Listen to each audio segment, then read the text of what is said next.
Saudara-saudara yang terkasih dalam Kristus, pada permenungan hari ini kita akan merenungkan tentang iman yang benar. Seringkali kita disibukkan dengan persoalan yang muncul dari apakah saya ini beriman dengan cara yang benar, atau saya juga sudah mengimani yang sesungguhnya dan itu benar. Saudara-saudara sekalian yang terkasih, pada teks Yohanes bab 5 ayat 30 sampai dengan 47, kita diajak untuk mendengar tentang kesaksian Yesus. Kita tentu ingat dan pernah membaca juga bagaimana Yesus pernah bertanya kepada para muridnya, menurut kata orang siapa aku ini? Dan kita ingat, kita mendengar bagaimana jawabannya. Selanjutnya Yesus bertanya kepada para muridnya, menurut katamu sendiri, siapa aku ini? Dan kita mendengar bagaimana Petrus dengan lantang menjawab, engkau adalah Mesias, Putra Allah. Dan atas jawaban Petrus yang begitu hebat, Petrus mendapatkan hadiah dari Yesus. Engkau adalah Petrus dan di atas batu karang ini akan kudirikan gerejaku. Dan saudara sekalian yang terkasih, kemudian Yesus berbicara tentang dirinya. Siapa dirinya?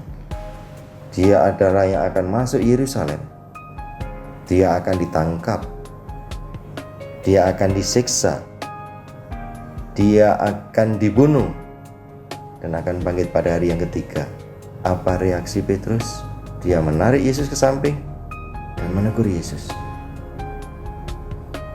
Dia tidak bisa ternyata menerima kenyataan itu.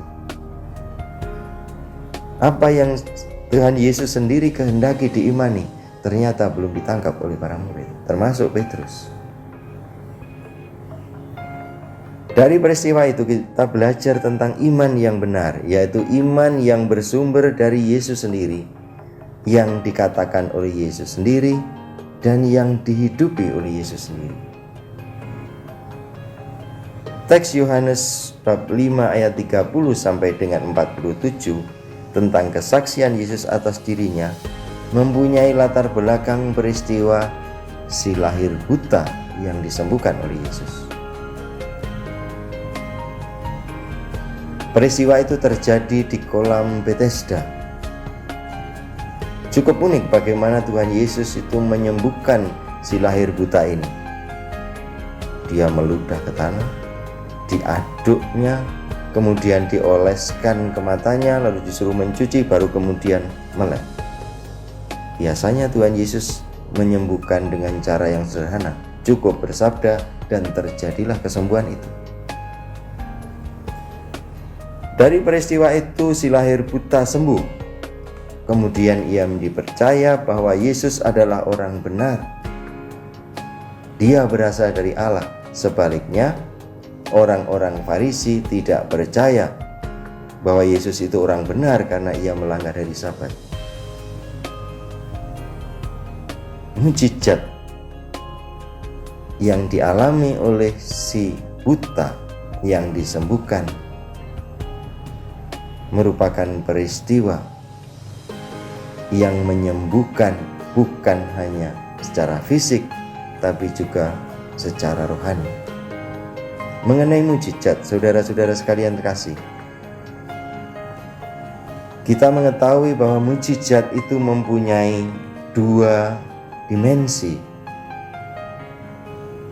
Kalau mukjizat terjadi, mukjizat itu dipakai untuk membangun iman.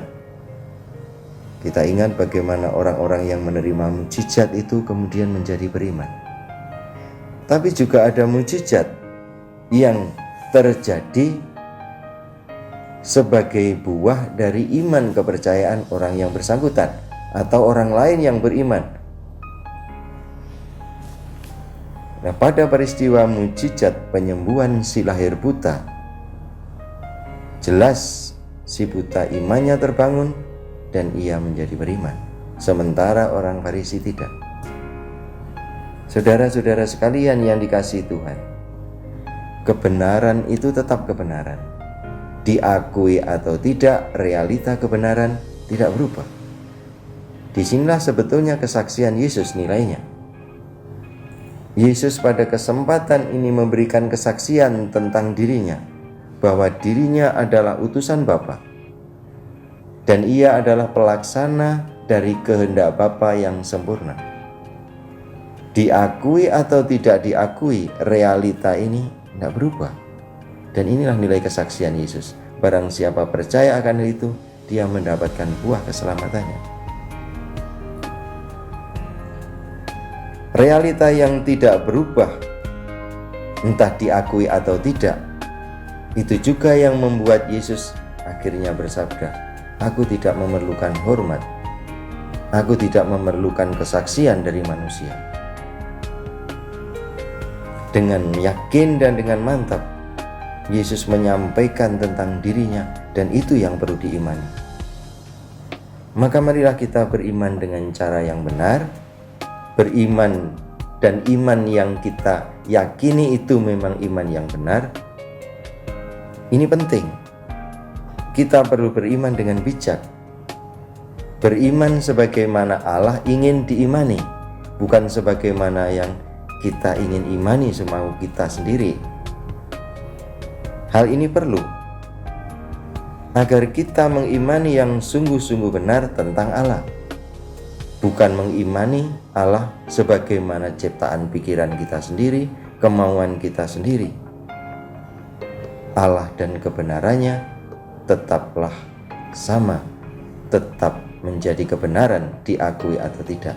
Maka mari kita mengakuinya, mengimaninya dengan cara yang benar, yaitu cara yang Allah telah sampaikan kepada kita.